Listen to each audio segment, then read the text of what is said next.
नमस्कार, अमरावती खबर के न्यूज बुलेटिन में आपका स्वागत है। आइए पेश करते हैं आज के प्रमुख समाचार। एक निर्दलीय प्रत्याशी के रूप में 20 वर्षों से अचलपुर के मुख्य सेवक बने बच्चू की विचारधारा किसी राजनीतिक दल से मेल नहीं खाती है। वो कहते हैं कि गलत का विरोध खुलकर कीजिए, चाहे राजनीति हो या समाज।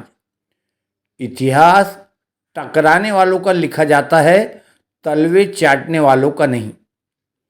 कल व्यापारियों किसानों पर छाए संकट को दूर कर बच्चू ने यह बात सिद्ध कर दिखाई। विधानसभा क्षेत्र अचलपुर में चुनाव प्रचार का जोर दिन प्रतिदिन गति पकड़ने लगा।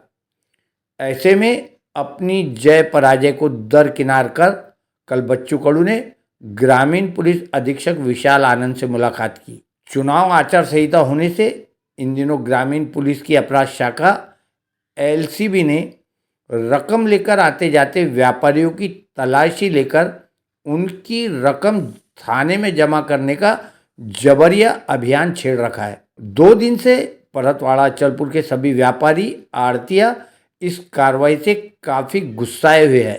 चुनाव अधिकारी व पुलिस की टीम शहर के बाहरी नाकों पर तलाशी लेकर संदेहास्पद रकम जब्त कर रही है।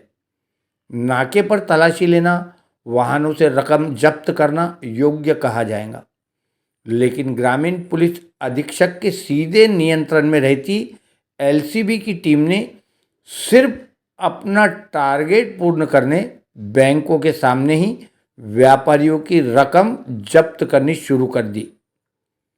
एलसीबी की टीम सादे वेश में व्यापारियों को दबोचती और फिर रकम जब्त कर लेती। कुणाल किशोर अग्रवाल नामक मिर्ची व्यापारी के 8 लाख रुपए पुलिस ने इसी प्रकार जब्त कर लिए। उसे 4 दिन तक रकम वापस नहीं मिलने से किसानों को उनकी मेहनत का पैसा समय पर नहीं मिल सका। गौरतलब है कि कृषि उपज मंडी अचलपुर में रोजाना करीब 3 करोड़ रुपए का भुगतान किसानों को किया जाता है। अचलपुर कृषि मंडी में तत्काल नगद भुगतान की व्यवस्था होने से अचलपुर चांदोर बाजार के किसानों के साथ ही मध्य प्रदेश के बैतूल खंडवा जिले के किसान भी बड़ी संख्या में अपना माल लेकर मंडी में आते हैं। करीब 200 व्यापारियों आड़तियों द्वारा शहर भर की सभी प्रमुख बैंकों से रकम निकासी, जमा करना आदि व्यवहार हर दिन किए जाते हैं। क्षेत्र के किसानों को उसके पसीने की कमाई हेतु प्रतीक्षा नहीं करना पड़े, इसके लिए मंडी सभापति राजेंद्र गोरले के मार्गदर्शन में आड़तिया व्यापारी प्रतिनिधि सतीश व्यास, भावेश अग्रवाल, प्रहार व्यापारी आघाड़ी के श्याम मालू के नेतृत्व में किसान भाइयों को तुरंत भुगतान किया जाता है। चुनाव आयोग ने कभी किसी व्यापारी की तलाशी लेने के आदेश अधीनस्थ अधिकारी को नहीं दिए। ऐसा भी कोई आदेश नहीं है कि पुलिस जांच दल अथवा चुनाव निरीक्षण दल बैंक के पास ही खड़े रहकर व्यापारियों की रकम जब्त कर ले।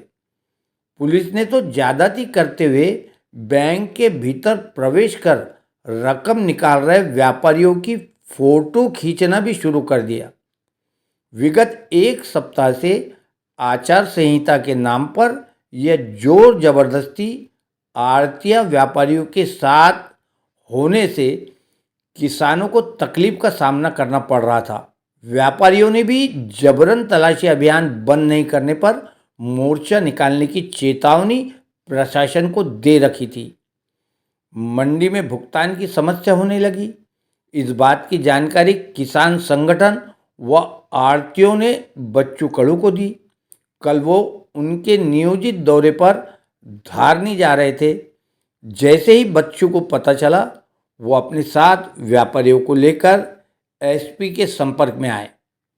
उन्होंने एसपी विशाल आनंद से चर्चा करते हुए यह समस्या रखी। उन्होंने कहा कि एक विधायक के रूप में नहीं, बल्कि मैं एक किसान, एक व्यापारी का प्रतिनिधि बनकर आपसे बात कर रहा हूँ। हमारा पूरा कारोबार पारदर्शी है, रकम बैंक से निकाली जाती और किसान को दी जाती। मध्यस्थ में कृषि मंडी है। पूरा कार्य दस्तावेजों में दर्ज किया जाता। इसके बावजूद पुलिस किसानों के व्यापार में बाधा उत्पन्न कर रही। इस पर ग्रामीण पुलिस अधीक्षक विशाल आनंद ने आगे ऐसी कोई भी तकलीफ किसानों, व्यापारी व आढ़तियों को नहीं होने का अभिवचन बच्चू कड़ू को दिया। गौरतलब यह भी है कि विगत गुरुवार को अचलपुर मंडी में 30,000 क्विंटल मक्के की आवक हुई। 2,200 रुपये क्विंटल की दर से मक्के की रकम का भुगतान करने कितनी रकम लगेगी? किसानों को रकम नहीं दी गई तो अचलपुर के व्यापारियों का नाम खराब होगा। बच्चू ने इस बात को ध्यान में रख किसानों के मंडी में होते व्यापार को राहत पहुंचाने का काम किया। इसीलिए तो लोग कहते हैं अपना बीड़ू बच्चू कड़ू। दरिया बनकर किसी को डुबाने से बेहतर है कि जरिया बनकर किसी को बचाया जाए। बच्चू ने यही कर दिखाया। किसी शायर ने कहा है, न दौलत से, न शोहरत से, न बंगला गाड़ी रखने से मिलता है सुकून दिल को किसी ज़रूरतमंद की मदद करने से। अमरावती खबर के लिए संजय जोशी की यह रिपोर्ट। अमरावती खबर इस यूट्यूब चैनल को लाइक करें, सब्सक्राइब करें तथा शेयर करें।